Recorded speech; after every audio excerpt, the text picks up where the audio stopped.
So hello everyone, welcome back to the channel. आज हम शुरू करेंगे कूलम्स लॉ और ये एक इंट्रोडक्टरी वीडियो होगी।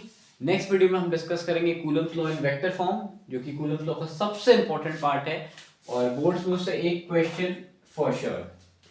और हम डिस्कस करेंगे dielectric constant for Coulomb's law और बहुत सारे न्यूमेरिकल्स करेंगे बोर्ड बेस्ड, और प्रीवियस ईयर के कुछ क्वेश्चंस भी लेंगे हम। So let's start with Coulomb's law. अब कूलम्स लॉ स्टार्ट करने के लिए सबसे पहली दो बातें, it is an experimental law. Coulomb's law एक एक्सपेरिमेंटल लॉ है। एक्सपेरिमेंटल लॉ, ये दो बातें ध्यान में रखनी है कूलम्स लॉ पढ़ते वक्त। पहला, ये एक एक्सपेरिमेंटल लॉ है, और दूसरा, it is only valid for stationary point charges. अभी I'll explain what do you mean by point charges. Stationary आपको पता है, at rest. Only valid for stationary point charges. अब point charges क्या है? मैंने पिछले वीडियो में point mass को एक्सप्लेन किया था, और सिमिलर चीज है point charge। कोई डिफरेंस नहीं है, but I will explain once more. So let's assume हमारे पास दो पार्टिकल्स हैं, दोनों के ऊपर कुछ चार्ज है। फाइन, हम सेम चार्ज ले लेते हैं अभी, लेट्स अज्यूम, और दोनों के बीच का सेपरेशन है r। दोनों एक दूसरे से r डिस्टेंस की दूरी पर हैं। अब पॉइंट चार्जेस का क्या मतलब, और ये जो हमारे दोनों पार्टिकल्स हैं, इनका अपना कोई ना कोई रेडियस होगा। कितना बड़ा पार्टिकल है उसका रेडियस होगा। तो इस डिस्टेंस को चलो हम d मान लेते हैं, सेपरेशन को d मान लिया, रेडियस को r मान लिया। अब पॉइंट चार्जेस ये कहता है, पॉइंट चार्ज ये कहता है d much much greater than r। अगर d much much greater than r है, then the object is treated as point mass. वो ऑब्जेक्ट एक पॉइंट मास होता है। I explain.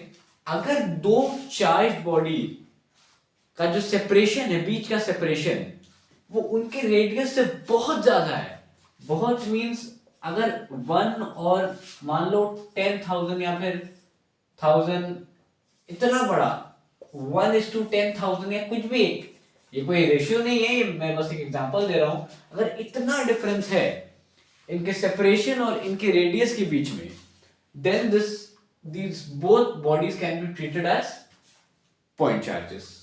ये सिंपल सा लॉजिक है पॉइंट चार्ज का। जब भी d और r कंपेरेबल नहीं होंगे, इसका कोई कंपैरिजन ही नहीं है। इस केस में जो हमने एज्यूम किया है, d बहुत बड़ा है, रेडियस छोटा है, कोई कंपैरिजन नहीं है, ये पॉइंट चार्ज है।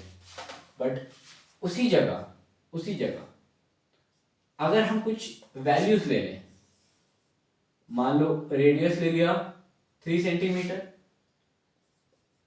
इसका भी रेडियस ले लिया 3 सेंटीमीटर, और अगर सेपरेशन ले लिया 10 सेंटीमीटर, तो ये तो कंपेरेबल है। रेडियस 3 है, सेपरेशन 10 है, कंपेरेबल है। d and r are comparable. So इस केस में क्या होगा, अगर कंपेरेबल हो गया d एंड r, सो इस केस में क्या होगा,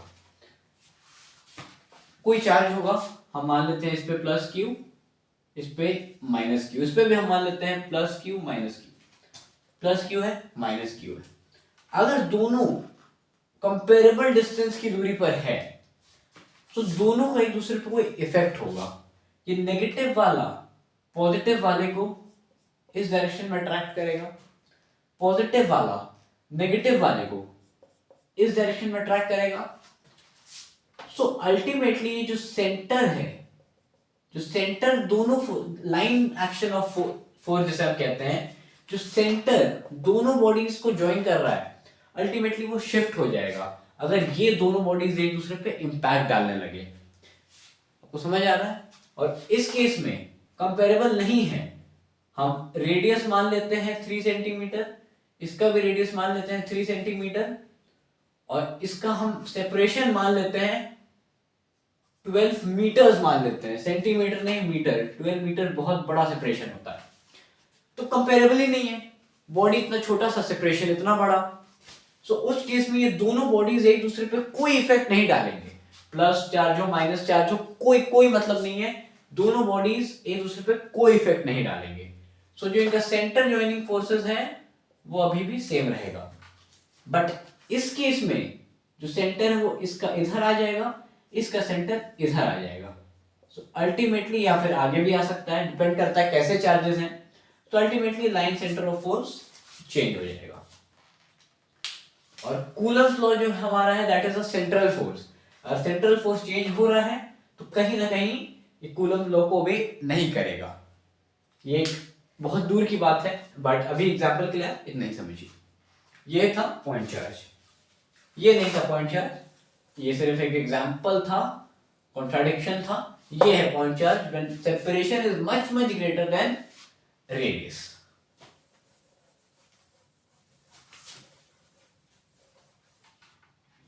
अब हम कूलम के एक्सपेरिमेंट के बारे में बात करते हैं, कुछ पॉइंट के बारे में बात कर लिया, अब हम इसके एक्सपेरिमेंट के बारे में बात करते हैं।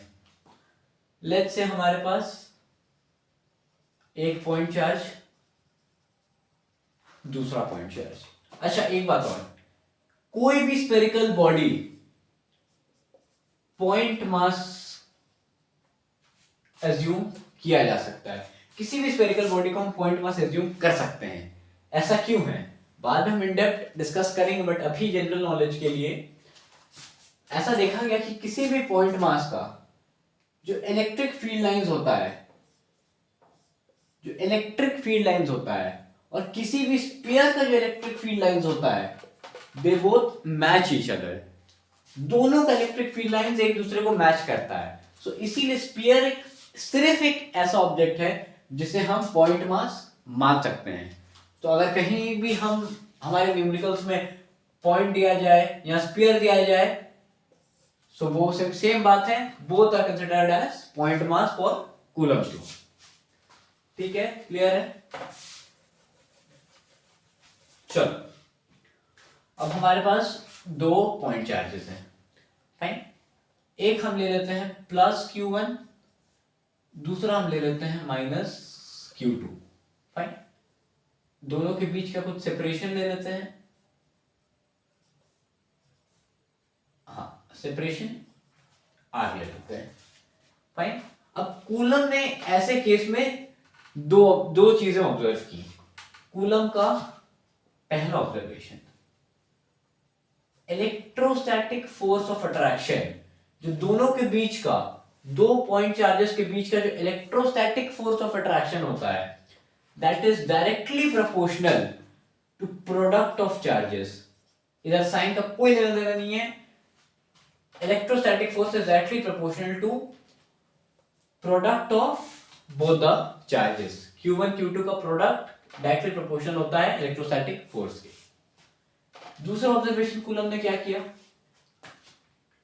Force is inversely proportional to square of the separation between two point charges. ठीक है, पहला ऑब्जर्वेशन क्लियर है। दूसरा ऑब्जर्वेशन, इलेक्ट्रोस्टैटिक फोर्स जो होता है दो पॉइंट चार्जेस के बीच में, they are inversely proportional to the square of their separation. जितना दूरी है उसके स्क्वायर के लिए इनवर्सली प्रोपोर्शनल होता है ये इलेक्ट्रोस्टैटिक फोर्स। सो दोनों पॉइंट्स को क्लब किया गया फ्रॉम 1 and 2, हमें एक फॉर्मूला मिला, electrostatic force is equal to, equal हटा देते हैं अभी, is directly proportional to Q1 Q2 by R square. Q1 Q2 ऊपर था डायरेक्टली, R स्क्वायर इनवर्सली था नीचे। So force is directly proportional to Q1 Q2 by R square. Proportionality हटाते हैं, कांस्टेंट आता है, आपको बहुत पहले से पता है। हम प्रोपोर्शनैलिटी हटाएंगे, एक k कांस्टेंट से रिप्लेस करेंगे। So finally F is equal to K Q1 Q2 upon, K इधर लिख देते हैं, अपॉन R स्क्वायर। ये निकल के आया इलेक्ट्रोस्टैटिक फोर्स का formula, K Q1 Q2 by R square, where this K is the electrostatic constant.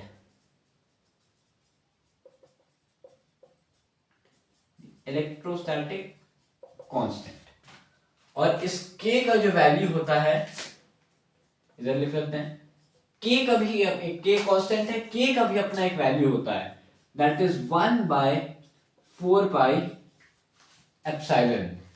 अब एप्सिलॉन नॉट हम लिखते हैं क्योंकि हम एयर में बात करते हैं, बट अगर किसी मीडियम में हम फोर्स की बात करें तो ये एप्सिलॉन मीडियम हो जाता है, और ये epsilon naught, epsilon medium, relative permittivity हम डिस्कस करेंगे नेक्स्ट वीडियो में। डाइलेक्ट्रिक कांस्टेंट हुआ, relative permittivity, both are same, ये हम नेक्स्ट वीडियो में डिस्कस करेंगे। अभी के लिए हम एप्सिलॉन नॉट मानेंगे। सेपरेशन जब एयर में होगा, जब एयर में फोर्स की बात की जाएगी, K is equal to 1/4 pi epsilon not. ठीक है, अब इसमें जो एप्सिलॉन नॉट होता है वो भी एक कांस्टेंट है, एप्सिलॉन नॉट भी एक कांस्टेंट है। अब 1/4 पाई एप्सिलॉन नॉट की वैल्यू होती है 9 × 10⁹ अब इसकी यूनिट के बारे में हम बात कर लेते हैं। यूनिट है न्यूटन मीटर स्क्वायर पर कूलम स्क्वायर। एप्सिलॉन नॉट की वैल्यू के बारे में बात कर लेते हैं, 8.85 × 10⁻⁻12, ये इनवर्स हो जाएगा coulomb square per newton metre square. 8.85 × 10⁻⁻12 coulomb square upon newton metre square. यहां तक बात क्लियर है कि एक कांस्टेंट है, उसके अंदर एक एप्सिलॉन नॉट कांस्टेंट आता है, दोनों की वैल्यूज के बारे में हमने बात कर लिया। अब इस फोर्स के बारे में कुछ और बात करते हैं।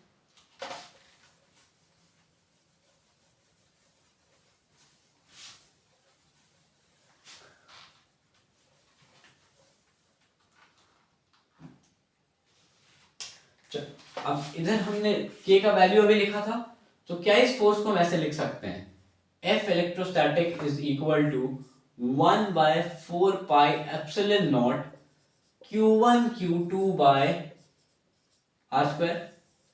ये होता है complete formula, F is equal to 1/4 pi epsilon naught Q1 Q2 upon R square. ठीक है, यहां तक बात साफ है। अब ये जो हमारा एप्सिलॉन नॉट होता है, this is known as permittivity of vacuum, जिसे हम कहते हैं free space. Permittivity of free space, permittivity of vacuum, that is known as epsilon naught. और अगर मीडियम में हम, अगर मान लो इन दो पॉइंट चार्जेस को हम वाटर में डाल दें, सो अब तो फोर्स ऑफ अट्रैक्शन के बीच में एक मीडियम आ गया है, सो उस केस में जो एप्सिलॉन नॉट है that will be replaced by epsilon medium.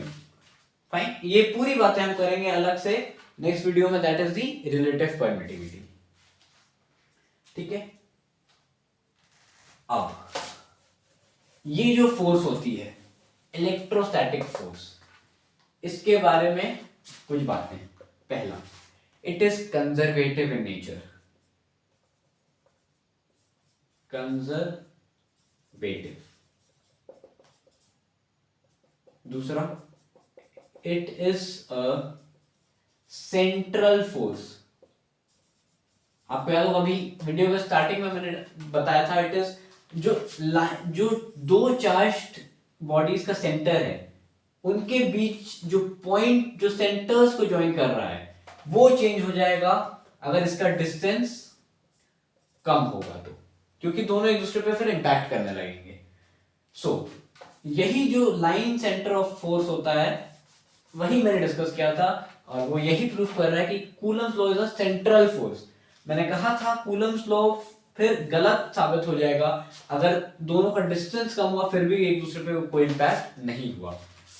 आपको याद है ना, डिस्टेंस है, ये दो बॉडीज हैं, Q1 है, Q2 है, अगर पास होंगे, कंपेरेबल होंगे डिस्टेंस और रेडियस, तो दोनों को जो सेंटर लाइनिंग ऑफ फोर्स होगा वो शिफ्ट हो जाएगा, वो पीछे भी हो सकता है, वो आगे भी हो सकता है। So in this case Coulomb's law गलत साबित हो जाएगा।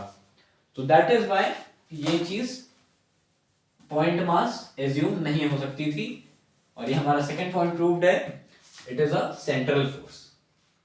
तीसरा, इट डिपेंड्स अपॉन मीडियम।